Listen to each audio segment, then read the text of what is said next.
Welcome to Crimson Engine. My name's Rubidium. Today we are talking an entirely new way to move the camera, which solves a bunch of problems on one hand and creates a bunch of challenges on the other, but in the end makes for some incredible images. This is the Cablecam, specifically the Proaim Skywalker. So the Cablecam is a totally new way of moving your camera very quickly or very slowly in a straight line.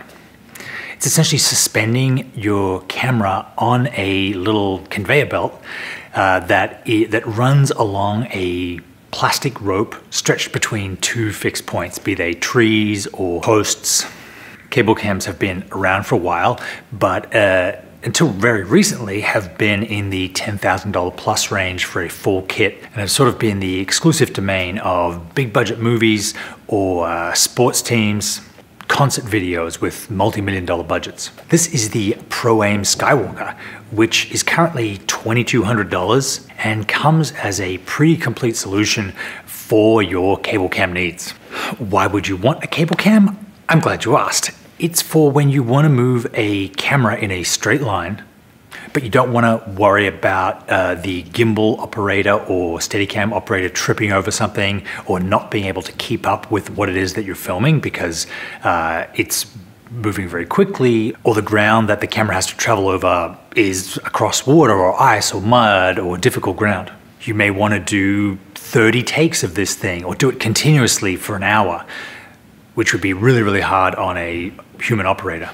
Cablecams work in places where you can't fly a drone either safely or easily or for a long period of time, or where the noise of a drone or the propellers would become a problem. So you can rig a Cablecam between small gaps in trees or very close to your talent. And although they do make some noise, it's certainly not the whirling buzz of a full-size drone. You can actually capture dialogue pretty convincingly with a Cablecam. The max payload of the Skywalker is 22 pounds, so you can actually use the same camera on your Cablecam shots as you do on your main unit, meaning you don't have to cut in between, say, a C500 Mark II and a drone camera, which is difficult to match.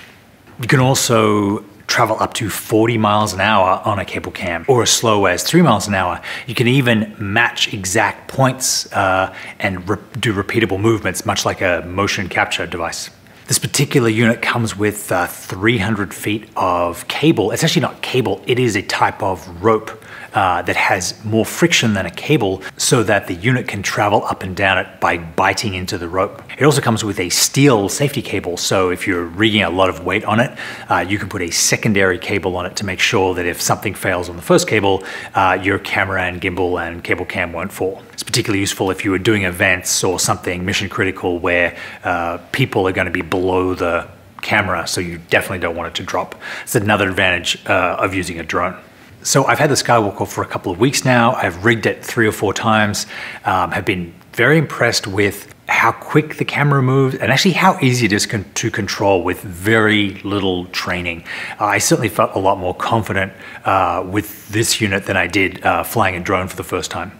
I guess it's because the worst you can do is sort of ram it into a tree, which I absolutely did when I got the direction mixed up the first time I used it, but you can't crash it.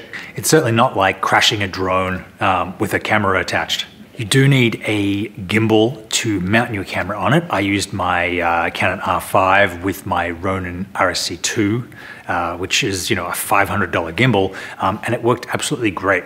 I was able to use the Cablecam controller, which is a RC plane controller, and then sync the gimbal to my iPhone and then sync that to an Xbox controller so I could control the camera and the cable independently of one another, which means you can do passing pan shots like we did here.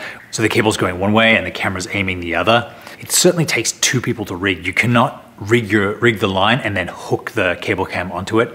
The Cablecam needs to be threaded through the rope, and then you need someone to hold the Cablecam up while you tension the rope, and they give you a chain tensioner, which works really, really well. It doesn't need to be, unlike a zip line or something, if you've ever rigged one of those, it doesn't need to be super tight. The Skywalker can actually go up a slight incline, so you can actually have it climb up a hill. Unlike a drone, you do see the cable if you're facing forwards, which you'll need to either erase in DaVinci Resolve. There's a special tool for that, rotoscoping, which I might do a tutorial about later, or you'll need to mount it high enough and tilt down on the camera so that the cable isn't in shot. It takes about 30 minutes to rig, though I'm sure I would get better at it the more I did it, and takes about 20 minutes to break down. So you're looking at least an extra hour in your shoot to set this thing up, get it working, and then take it down again. And it's not a light system. By the time you have the cable and the unit and the batteries and the road case it comes in, it's about 130 pounds. You will not be taking this on your next camping trip. You should also keep in mind that this is quite a complicated system.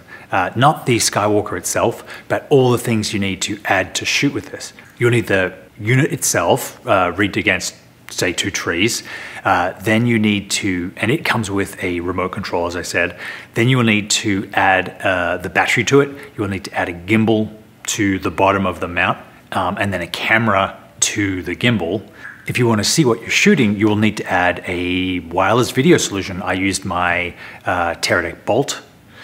The 15mm rods that comes with it, you can add a mounting port for the Teradek with a V-mount battery. Then you'll need to get your video from your camera, in my case an R5, into the Teradek so it can beam that out, and then you'll need a receiver that you also need to power. Then you'll need the controller for the Skywalker, the controller for the gimbal, and the wireless video receiver. If you want to pull focus as you're moving around, you'll have to add a follow focus to the camera, which means adding 15mm rails and making sure that they're part of the cage that's on the camera. Then you'll need to power the follow focus, though I think you can do this on the same battery as your wireless video. And on the other end, you'll need your either a second monitor for the focus puller that picks up the same signal from the wireless video, or they'll have to share with the person who's controlling the Ronin with the Xbox controller, and they'll need to power their remote follow focus independently of that. As you can see, it gets pretty complicated pretty quickly, but the results you get, I think, are worth it. Who's this technology for? Well, coming from my background in narrative filmmaking, it's perfect for foot chases. You can set a big, long 300-foot travel through a series of, through a soundstage or through the forest. And then you can have your actors run back and forth in front of the camera, behind the camera, to one side of the camera, to the other side of the camera. And you can get 30 different shots while the people are talking if they need to, because there's no drone noise. This is the opening scene from Star Trek Beyond, which I'm sure they used a Cablecam for. And you can see they got a 5-minute chase scene out of probably 1 or 2 riggings of this Cablecam. And it looks fantastic. It would have been very difficult for a Steadicam op to keep up this speed, take after take. It would have been too dangerous to have a drone this close to the talent. If you want this sort of amazing footage, the Proaim Skywalker is the way to get it. It's a big advantage that you can rig the cable the day or the night before and have it set up and ready to go when the actors arrive on set. This is also perfect for any type of event cinematography, concerts or churches or sport events where you can securely rig the line and the safety cable before the event, get the camera set up, get it powered, get it connected, get it working, and then get amazing shots that you would never be able to get with a drone because of safety and sound issues. The Cablecam technology is definitely in its infancy. It's much like where drones were 5 years ago. But the Skywalker is the first one I've ever used because it's the first one that's really affordable. Like I said, it's currently $2,200 on Proaim's website. I'm going to do a more full tutorial on this technology, shooting a chase scene on canonmasterclass.com. If you want to check that out, it'll be up in the next couple of weeks. There are a ton of other tutorials up there, including camera masterclasses, lighting workshops, running a production company, social media, and more content every month. Buy the courses individually or stream the entire site for just $14 a month. The link for the gear I used is down below in the description. Thank you very much for watching, and I will see you next time.